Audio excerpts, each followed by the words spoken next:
Hi everyone, Jan Fursdon here from Fursdon House. I'm so excited because I have something very new and very special to share with you today. About a month ago, perhaps a little bit longer, I'm not quite sure. I was on an Etsy shop of a crafter that I really enjoy. Her name is Nikki Adegun, and her shop and her YouTube channel are Musings by Nikki. And I was looking through some of her kits for sale and what have you, and I found this one kit, and it was cabinet cards. These cabinet cards are what were created. They were stiff cardboard frames that held the old photographs from like the late 1800s and what have you. And I think they were called cabinet cards because they were displayable, and they would put them on the cabinets because photographs were so very rare back then. And I got so excited. And then I started looking at the details. What a concept, because I sometimes miss that part. And they were small. They were so small. I thought, oh my gosh, oh my gosh, oh my gosh, I can't use these. They're too small. Because what I had in mind, as soon as I saw them, I mean, literally, it just flashed in my head, I can put some of my pressed flowers in these. But again, they were too small. And I thought, oh man, I couldn't believe it. So I thought, well, you know what? What do I have to lose? I'm going to just contact Nikki and just ask. I mean, she can tell me no. Yeah, perfectly understandable because she's very, very, very busy. And so I did, because I don't know what all is involved. I'm not a very technical person. And I thought, and I even told her so. I said, Nikki, you don't know me from Adam, and I don't know if what I'm asking is not doable, or if it's too involved, too much work and everything. But is there any way that you can make these cabinet cards larger so that one would fit on about a half of a page? And to my lovely surprise, she said, "Yeah, I think I can. Give me a little bit, and I'll work with it." And I mean, like I said, she didn't know me from anyone, and that's how sweet of a lady she is. She's just a wonderful, wonderful person, and a fantastic crafter. And naturally, I will put her YouTube and Etsy shops below in the section below on this video. But so anyway, she did it. She contacted me sometime later and said, "Well, what do you think of these?" And she sent me a picture of like 4 or 5, and I'm like, "Oh my gosh, they're perfect. They're perfect." So I said, just if you'll put those on your Etsy shop, I'll be right over there to order them. And she did, and I did, and I ordered them, and I had an absolute blast creating these that you see before you. I've actually created a lot more because I went crazy on them. But as many of you know, I have been working for a couple of years now on pressed flowers, and from our garden primarily. And this is what I've come up with. So I'm going to show you what I've got. Just as I said, I've got several I've got additional ones besides these, but these are representative of the frames. Now, there were a couple of frames that I couldn't use because of the detail of them, and I'm not that good with a craft knife, and I didn't want to slice my fingers to ribbons. So I think there are 13 here, and I think there's maybe 16 that are in the digital kit. I'm not quite sure, but anyway, if you'll go on Nikki's site, you'll see what all's there. So let's go ahead and take a look at all these. They are going to be for sale in my Etsy shop, and I'll put that link below. And just, oh goodness, I just want to thank Nikki all over again, because it was just such a sweet gesture on her part. So here we have, and just, these are they're replicas of the original cabinet cards. And if you've ever collected cabinet cards, this is exactly what they look like. Some are rather plain, some are very detailed. And for whatever reason, I just immediately pictured my flowers in there. This is a fuchsia, and on the reverse of each, I've left them blank. I've also put an extra layer in here so that if you are careful, you can write on this without damaging the flower, but it's not something you don't want to, bear down or anything. But I wanted something that you could write on if you so choose to do that. And on the reverse of each, not only have I left the space blank, I've also put what the flower is and where it came from. So this is a fuchsia from our garden here in Madison, Alabama. And I've stitched around them, in addition to gluing the flowers in place, to hold them down. It's covered with acetate here. the clear stuff that you can see is kind of shiny. And then I've stitched around close to the edge of the opening, as well as around the edge of the frame itself. So I've really tried to make them as secure as possible. So there's number 1. And here's number 2. This is a dogwood. And there's the reverse, dogwood, Madison, Alabama. I found out from my husband that there are a huge, huge number of dogwoods, different species, I guess, or whatever, I don't know, but lots of different ones. And we have 2 or 3 different kinds here. This is one of my favorite, and people say that this is in the sign of the cross. And I just thought it was so lovely. I'm not sure if you can pick it up on the camera, but you can see the little veins in the leaf, and it's just really neat. So there's that one. And this is called blue salvia. And even though it's called blue salvia, the tiny bits of flowers in there are purple, a deep, yummy purple, beautiful. Word of warning. 1, it stinks. I can't put it any other nicer than that. It just plain stinks. But the bumblebees and the bees just go nuts with it. And they look so pretty. And it only stinks if you get right close to it and, touch it and smell of your hand, or put the flower up to your nose. It's not like it stinks up the air. It doesn't do that. But the bumblebees just love it, and it's just really cool. There's the reverse. And again, it's blue salvia, Madison, Alabama. As I said, most of these came from our garden. There are a few that might have come from somewhere else, and I'll point that out to you. And I think on some of the original cabinet cards, I think toward the end, they started putting little stands on them so that they could literally stand up on the cabinet. But the majority of them, all they have on the reverse are where the photograph was made. So these are just so beautiful. This is one of my favorites. Isn't that gorgeous? That frame is just so pretty. And literally what I did, so when you get the kit, this is, it has, I'm not even sure how to explain it. I had to cut it out, okay? I took a craft knife and just very carefully went along what I considered the opening. So there's many things that you can do with these different ones. You can even use these and put in photographs of your own ancestors, or, anything. It's just fun. And, but for some reason, it was like flowers for me. These are bleeding hearts, and this is also from our garden here in Madison. That's one of my favorites, and it's one of my favorite flowers too. There is no scent to this, and they are perennials. They come up each year, at least so far they are. My husband purchased some last year and growing them in 2 hanging pots, and they've come back again this year, so yay. This one is a Japanese red maple. They're also called acers. I'm not sure why. A-C-E-R. Beautiful deep red. They also come in beautiful deep greens. Well, sort of a medium green. And we have both kinds. My husband loves his Japanese maple trees.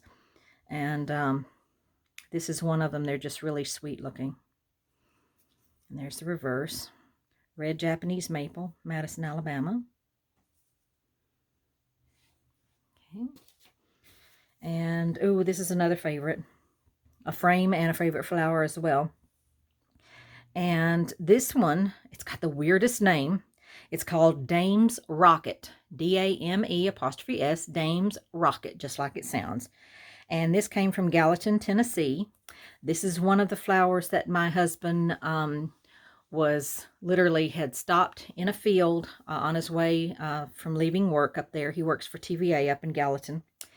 And this is the one where he was picking them, and one of his buddies drove by and thought he was having trouble and stopped and asked him what was going on. And he says, "No, I'm fine, And the guy said, "No, I don't mind helping. What is it?" And that's when, bless his heart, he admitted he was out picking his flowers for his wife. And the guy just kind of looked at him like, okay. So it's a flower, and amazingly enough, now a lot of the purple flowers, They do not press well as far as holding their color.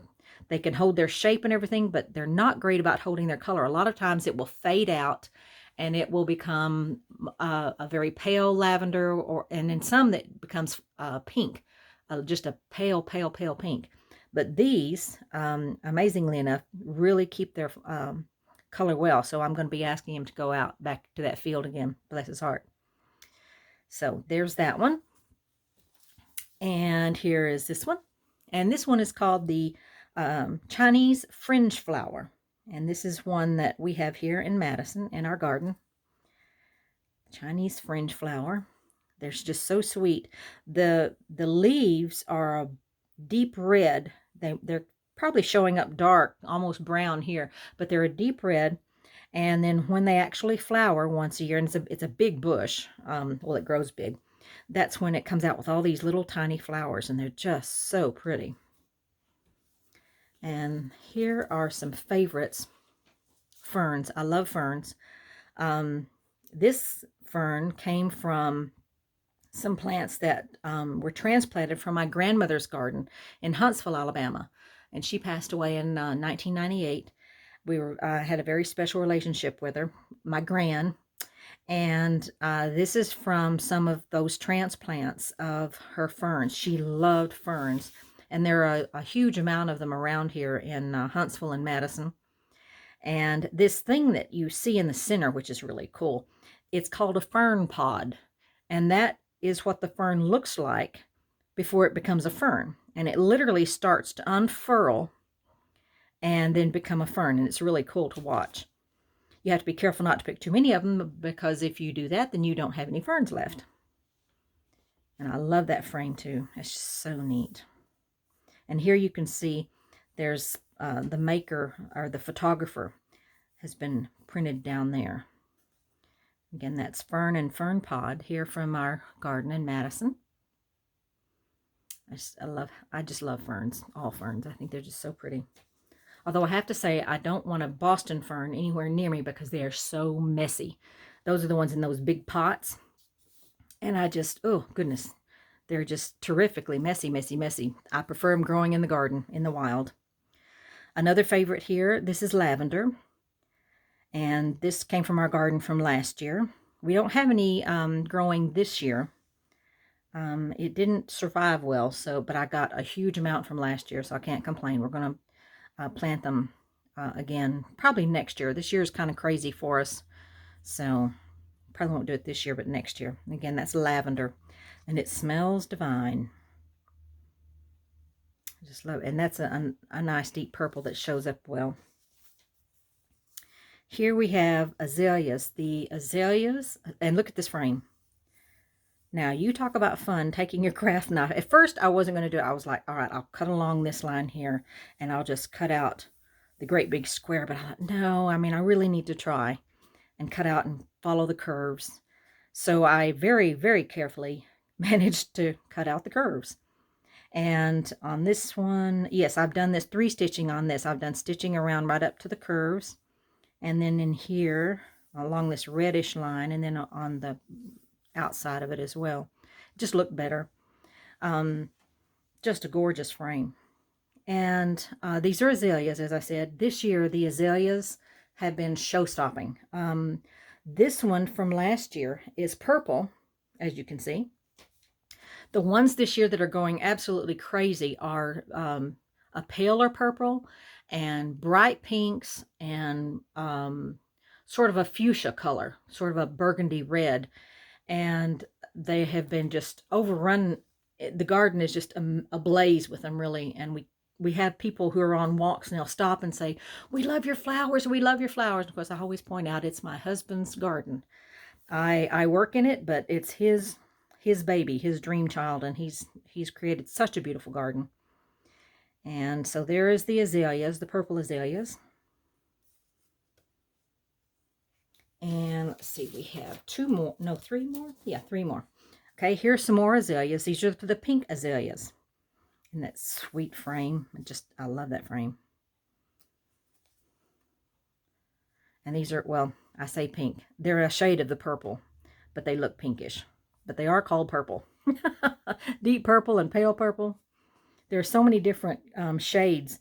I say we, my husband and his supervisor, me, we were needing to buy another azalea bush, and we thought we had the identical one, and they're totally different.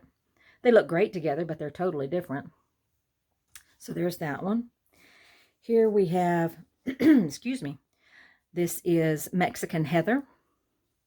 And Mexican heather, even though it's an annual here in the South, the further south you go, it actually becomes a perennial and it comes back again. So we're warm enough here in Alabama that if you get it in like the spring, it will last way far into the fall. It's almost a perennial here, but it's the tiny little purple flowers that are just so sweet. And people have asked me, several people have asked me if I will do a tour of the garden and videotape that, and I'm working on that. Mexican heather here from Madison.